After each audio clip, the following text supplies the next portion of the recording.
All right, let's take a look at that VIX chart because it's been absolutely dead on. It first indicated that 22.5 was the breakout spot off the 2010 low that we recently had, and it set up not only a bust of 27.5, which was right around where the top was, but also it busted the 50-day moving average on that bust out and went all the way up to look where our cross trend is, almost dead on. In fact, 3184, just dead on, just under the 200.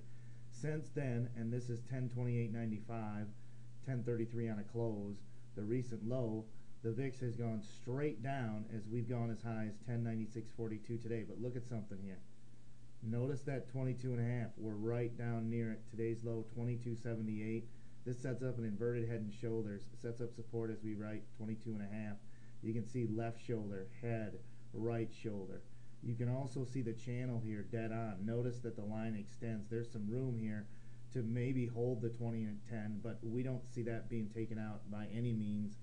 22.5 should be the low here with a little bit of space to 2010 because the channel extends down. But the big thing is here, you see the cross trend, you see the channel, 27.5, almost a foregone conclusion, but most likely a bust up. If you take this range to this range and add it to this, you get this 41.18 right in that area. That's where we see the VIX going. That's where we see 925.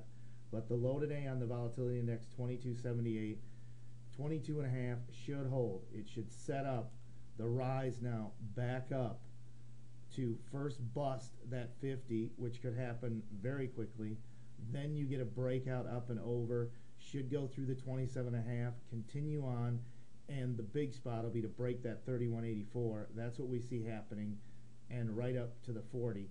Now 43.97 is the first or the last retrace, we should say, of this range right here. And if you go back farther, look at 43.98. It's the first retrace of that crash 89.53 VIX that we saw last November. So that's what we're looking at. You back this up against the S&P, 22.5 holds, 1099.14, the 600 DMA acts as resistance. Now it's up. We see 40.18 somewhere in that area, missing the 43.98 as the top out spot. We can see 900 on the S&P. That's how we have it. More to come.